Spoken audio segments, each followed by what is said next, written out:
के दौरान कोई नई पार्टी रहती है तो अपनी संगठन मजबूत करने के लिए आती है कि किन कारणों से जमानत जब्त हो जाता है और कब। पंचायत चुनाव से लेकर उपराष्ट्रपति राष्ट्रपति का चुनाव है 25,000 रुपए, और जो SC या ST कैटेगरी के उम्मीदवार होते हैं उसकी मृत्यु हो गई है तो भी वापस कर दिया जाता है, या फिर वह व्यक्ति चुनाव जीत जाए, उस पार्टी की उस राज्य में सभी सीटों पर जमानत जब्त हो गई।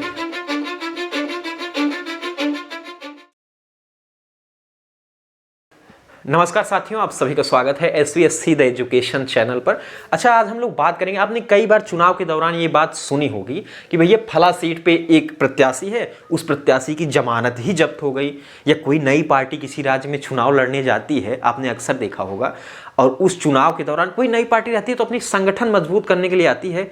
तो होता क्या है कि कभी कभी उस पार्टी की उस राज्य में सभी सीटों पर जमानत जब्त हो गई। तो ये बात बहुत उठता है कि भैया जमानत ही जब्त हो गई है क्या ये चीज। तो जमानत जब्त होना, आज हम लोग यही देखेंगे कि किन कारणों से जमानत जब्त हो जाता है और कब आपकी जमानत राशि जो है वापस मिल जाएगी।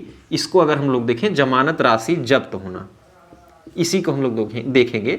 देखिए, ये जमानत जो होता है कुछ राशि होती है जिसको सिक्योरिटी के तौर पर जमा किया जाता है। ये पंचायत चुनाव से लेकर उपराष्ट्रपति राष्ट्रपति का चुनाव है, उस स्तर तक ये जमानत राशि होती है। जब हम नामांकन करते हैं, जैसे किसी पार्टी से कोई उम्मीदवार घोषित हो गया या फिर निर्दलीय ही है वो, जब वो नामांकन करने जाता है कि हाँ भैया हमें चुनाव लड़ना है, कानूनी तौर पर नामांकन हो जाए, तो नामांकन के दौरान उसे कुछ राशि जमा करनी पड़ती है सिक्योरिटी के तौर पर।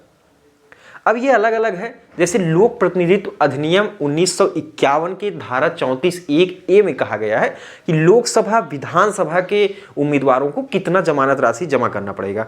जो जनरल कैटेगरी के कैंडिडेट्स होते हैं, जो सामान्य वर्ग के होते हैं, उनके लिए लोकसभा में जो जमानत राशि है, जितना पैसा जमा करना पड़ेगा वो है 25,000 रुपए। यहां पर 25,000 रुपए, और जो SC या ST कैटेगरी के उम्मीदवार होते हैं उनके लिए व्यवस्था की गई है कि 12,500 रुपए जो है ये जमा करना है। ये लोकसभा के इलेक्शन की मैं बात कर रहा हूं। अगर वहीं पे विधानसभा की बात कर लें, विधानसभा का इलेक्शन होता है, तो विधानसभा में जो है, इसमें जो जनरल कैटेगरी के हैं इनको 5,000 रुपए सिक्योरिटी के तौर पर जमा करना पड़ता, 10,000 रुपए सिक्योरिटी के तौर पर, और जो SC या ST कैटेगरी के उम्मीदवार हैं इनको 5,000 रुपए जमा करना पड़ेगा सिक्योरिटी के तौर पर। ये सिक्योरिटी मिल जाती है बाद में, कुछ स्थिति में नहीं मिलती, वही स्थिति हमें जाननी है, और कब मिल जाती है इसको भी हम लोग जानेंगे। अगर राष्ट्रपति और उपराष्ट्रपति के चुनाव की बात करें तो प्रेसिडेंस वाइस प्रेसिडेंस इलेक्शन 1952 के एक्ट में कहा गया है कि इनको कितना, इनके लिए चाहे वो जनरल कैटेगरी हो या फिर SC ST कैटेगरी हो, सभी कैटेगरीज के लिए 15,000 रुपए इनकी जमानत राशि जमा करना पड़ता है। 15,000 रुपए, ये चीज ध्यान रखिए।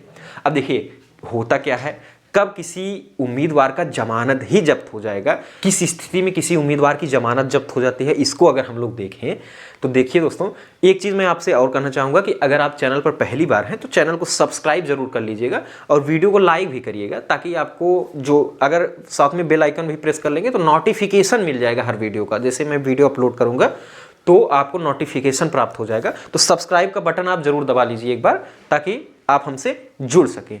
अब मैंने आपको बताया कि किन परिस्थितियों में जमानत जब्त हो जाती है। देखिए, जब वोटिंग हुई, मतदाता जब सभी वोट कर दिए, अच्छा इसमें कहा गया है कि जो कुल वैलिड वोट हैं, कुछ इनवैलिड वोट हो जाते हैं, लेकिन जो वैध मत हैं उन वैध मतों का कम से कम वह उम्मीदवार 1/6 भाग वोट प्राप्त कर ले। जैसे अगर हम देखें तो 1/6 भाग वोट प्राप्त करना पड़ता है, तो उसकी जमानत राशि जब्त नहीं होगी। जो उसने 25,000 रुपए या 15,000 रुपए जो जमा किए हैं, या 1,000 जो 5,000 रुपए जमा किए हैं, वो मिल जाएगी अगर वो 1/6 भाग वोट प्राप्त कर ले।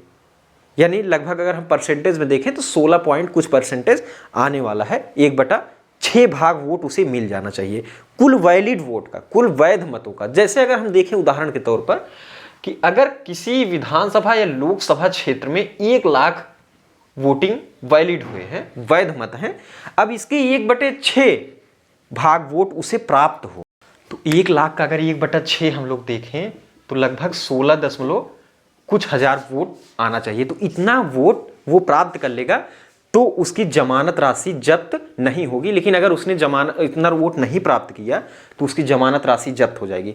कुछ और कारणों में जमानत राशि वापस मिल जाती है, जैसे अगर वो उम्मीदवार नामांकन के बाद में ये सोचता है कि उसे चुनाव नहीं लड़ना है, वो अपनी उम्मीदवारी वापस ले ले, तो उसकी जमानत राशि जो है वो वापस दी जाती है।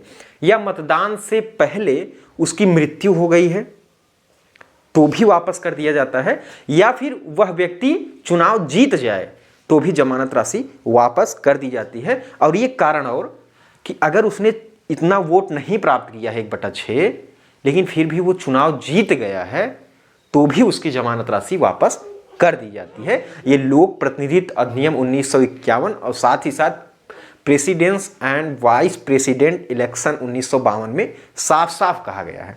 तो जमानत राशि आप देखते होंगे बहुत सारे ऐसे तंज कसे जाते हैं। जब कोई पार्टी नया संगठन बनाती है किसी राज्य में तो अक्सर होता है कि पहली बार जो चुनाव लड़ती है, दूसरी बार चुनाव लड़ती है तो उतने वोट नहीं हो पाते, उतनी अच्छी तरीके से उसका संगठन मजबूत नहीं होता, तो ज़्यादातर सीटों पर उसकी जो जमानत राशि है वो जब्त हो जाती है। तो मैंने ये आपको बताया कि जमानत राशि होती क्या है और जब्त कैसे होगी और कैसे उसे जमानत राशि वापस मिल जाएगी। ये सभी चीज़ें मैंने आपको बताई, आपको समझ में भी आ रहा होगा।